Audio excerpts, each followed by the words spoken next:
Welcome back, everyone, for the mouth-watering segment. We have Ray Forthuber from Boylan Heights. Woo! Hey guys, Welcome great to be the here. show. Thanks.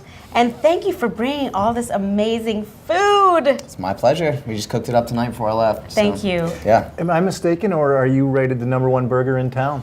As of the last judgment, yes, we are rated #1 burger in town. Hey! Thanks to the readers of Seaville magazine. But yeah, we beat out Five Guys this year for the first time. I could have They've told gone him that. down. Nothing personal, I could have but told him that.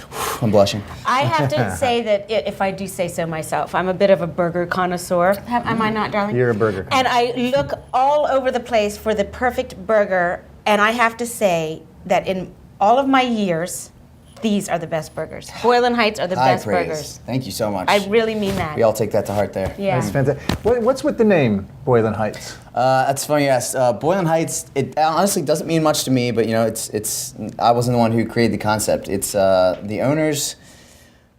It harkens back to like a neighborhood in North Carolina where one of the owners grew up, and in one of the bands there used it as an album title. So it's really kind of convoluted to most of the workers there.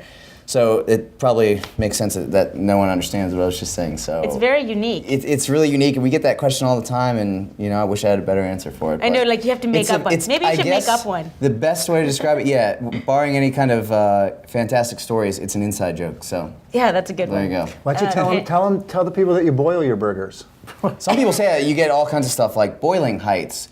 Like some people say, I'm going to Boyland. It sounds like some kind of Boylan. you No, know, that was red West light Hollywood. district. Yeah, exactly. So we get all types. So you know. No, your concept is sort of like a prep school concept, right? Right, It's supposed to have exactly. a feel Yeah. of a school kind of space. The whole setup of the restaurant is made to look like that, and I think they do a very good job. They have the servers. They have these Boylan crests that all the servers wear in their outfits that look really good, and they've got pictures on the walls of several like movies. Like if you've ever seen Rushmore, there's a big picture of Rushmore up, and Dead Poet Society. They're really cool pictures. And then you know the menu, we kind of continued that. We named a lot of the items I after love it. places around UVA and just school stuff in general. Like the salad I brought tonight is called a Derby Days salad, which for two reasons. It's a take on a Cobb salad, and that salad was invented at a place called the Brown Derby Restaurant. And then Derby Days is a popular interfraternal sorority thing at UVA. It's like a little competition. So I love it Cool when stuff. restaurants take the time to be inventive with their menus. It's fun, right? Instead of just like, Yeah. you know, let's choose Then people Times ask you Roman about it. font and Yeah. piece of paper, you know? I mean, you're on the corner. You obviously Great get the location. college students, but don't be afraid to go there. I mean, it is they have. Yeah. If Great you're not family a college spot. student, you got to Absolutely. go down there. It is just wonderful food. It is a great family spot. In fact, when we were there was quite a few families there. you know, it's a shame that they only feel safe enough to come out when the students are gone, because we definitely see that when the students are gone for Really? breaks, the families know. And I've talked to people, you know, that I know in the community, and they're like, "Yeah, we can't wait till the students leave so we can come back to the place." And Oh you know, it's my not like that. goodness. Just don't come, you know, late at night on a Saturday. You should be fine if you're trying to avoid that crowd. You know, we got room for everybody over there. That's funny. Yeah. Well, Yeah. I'm not scared to come. 'Cause Good. I'm going to come every time I have a craving. And, oh my goodness, you've got the bomb, right? Oh, Which yes. is the burger of the month, or Yeah, no, from the Redundancy Center for Redundancy. But yes, it's the burger of the month burger, and it just fits. yeah. It's the bomb, and it's always, you know, it's always new. It's always creative. We play around with different proteins. Sometimes it's not actually a burger, which you know people kind of, you know, jab me about. But we try to keep it fresh. And you know, sometimes people want like a burger in a bowl, or they want, you know, an open-faced burger, and so. a burger in a bowl. I had the bomb this month, and you have to tell them what it is. Oh, it's great. I'm glad you tried so it. It's fantastic. It's made with lean bison meat, which is great. That kind of sells itself. People love bison, and it's not hard to see why. It's delicious, and it's got, you know, it's healthier for you than chicken breast. And so we do bison meat. Wow, I didn't know that. Yeah, really lean. So we do bison meat on one of our house rolls from Albemarle Baking Company, and we made a smoked tomato aioli that we put on there. It's been real popular. Butter bib lettuce, fried green tomatoes, smoked provolone cheese, and special barbecue bacon that we season before we cook. So It was Good the stuff. bomb. If, I mean, seriously, it was the bomb. Yeah, You had it to was say it. really. I like I had to say it. It was the bomb. I'm going to keep saying it all night. Just keep moving me forward. You also have some great vegan options, vegetarian and vegan, right? We Which do. is really important for our guests to know because you think burger, place. And it's funny you brought that up. I mean, it's great timing. We just had a group of vegans come in just the other night, last week. It's like the vegan meetup. They go to different restaurants. They're vegan friendly. And about 20 of them came and messed around with their vegan burger, with their little Scantron Build-A-Burger thing. You can design your own. Yes, yeah, that's design right. your own sandwich. So they all did that with the vegan patty. They loved it. We're hoping to have a couple more vegan options in the future. But it's good that crowd can come in and enjoy our restaurant as well. Yeah, that's fantastic. What is your vegan patty made of? The vegan patty, the base is made with brown rice and then sautéed onions and mushrooms with some spicy mustard in there, and we mix that all together and use some vegan breadcrumbs in there as a binder, herbs and seasonings, and then we put all that up into a little patty. It ends up looking a lot like a burger actually when it comes out, and we got the Albemarle Baking Company again to make a vegan roll for us for that. Those rolls are good. They're smart over there. Their that's rolls part are of an great. important The vegan burger. roll is unique. They had to actually play with it. They use olive oil in place of butter and stuff like that. So keep it Right, together. yeah, I suppose they would. I have something to put in the suggestion box. Absolutely. If you don't already do it. The Scantrons, I love that idea, first of all. Awesome. That you take the number 2 pencil. Yeah. It makes me feel like I'm in school, except when I was in school, I really didn't like it that much. But I like it at your No. place. What about a frequent flyer card? Like you scan people's Scantrons through so they can be reminded of what they had when they built their own burger. See, that's so funny. Like, Is that too much work? No, it's not too much work. I mean, I would love to be at a point where we can have something that cool, but a lot of people ask, they think we really are feeding the Scantron into a machine, which would You're be awesome. not. It's just, the servers take it, and it's cool because you have all your choices laid out, but, they're just taking it, and they go over and they punch it in the computer the old-fashioned way. So, Yeah, the it would be old-fashioned great, and way. we've talked about doing, a frequent flyer program, actually, because we have burgers with different flavors from around the world. Like this one, the turkey burger I brought, it's called the Foreign Exchange. It's kind of an Asian influenced turkey burger. So we've played around with ideas of doing a frequent flyer for trying burgers that have different influences. You know what would be really great is if, Taken off, yeah. like when that menu goes back, when the choices go back, you guys in the kitchen grade the person's burger as to whether. And we can't do that. I wonder when I menu go promises there. no grades. I We can't totally do that. wonder that. Are they going to look at this and be like, "Oh my God, this is a great burger"? No, I do that, but you'd be surprised. From working there so long, I always go with the traditional type of burgers when I make my own. People always ask me, I bet your burgers are so crazy. I do spicy ketchup, yellow mustard, maybe some pickles and bacon, and I'm Sounds happy. good. The meat is so good it stands on Which its own. sounds familiar. Is that what that is? The Almost? traditional sliders. It's very close. It's not our spicy I'm gonna ketchup. taste one. That's house made. That's our house made ketchup. But on there is just Heinz original mustard, sweet old pickles, Heinz. and American ketchup. They're real traditional. Kids get them a lot. And once again, the meat stands on its own. It's really great to not have such a great product from the organic butcher that we get and just. I make have it- to say, one thing that surprised me was you guys you don't ask a temperature.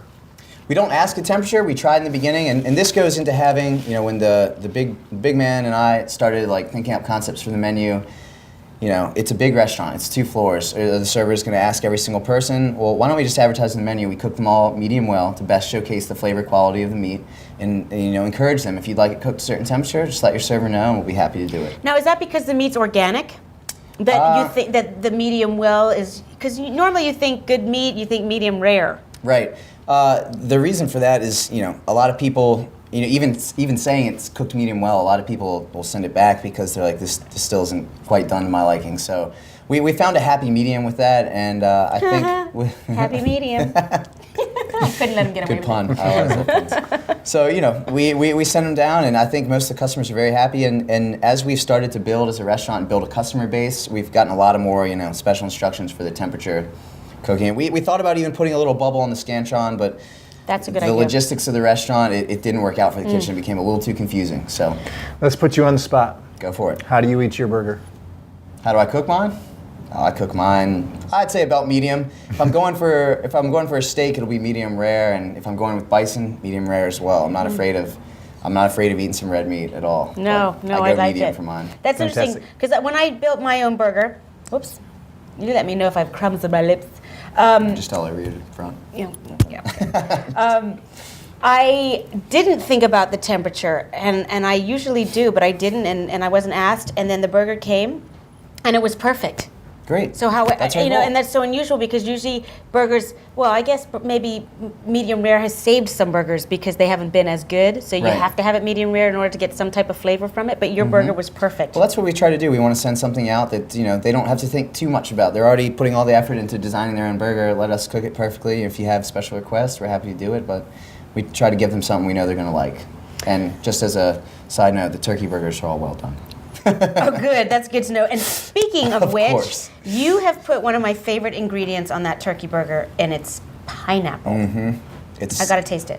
I would encourage you both to taste it right now. They're great. We don't usually do turkey sliders on the menu. I'm trying to see if here you need an alley-oop there. I do. Go for it. Thank you And very we've much. talked about it, and we do them if people come in and request request a turkey burger slider. We'll gladly do it.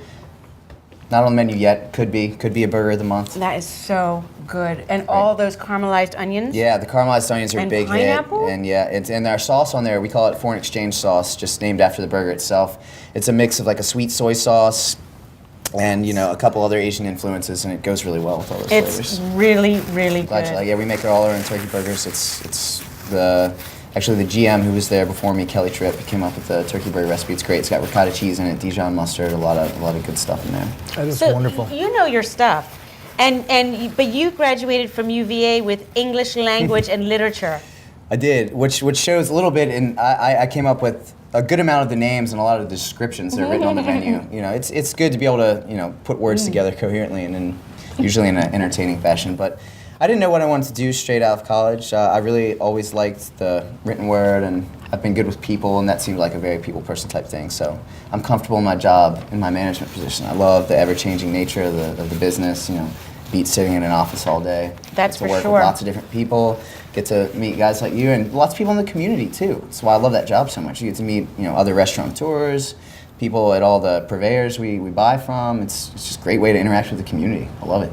And there are a lot of purveyors like local farmers and beef and all of that stuff. Right, you and guys that's where we it's get- like a collaboration almost. It is a isn't collaboration, and they're big too. Like I've already mentioned a couple times, they're in the Main Street Market, the organic butcher, Albemarle Bacon Company. They do all our bread and all our meat comes from them. And it would be great if we were a little more of a small place to be able to get I hear about all this from farm to plate stuff, and that stuff really tickles me. It's awesome, and we use the freshest produce available from the local Cavalier Produce, Standard Produce.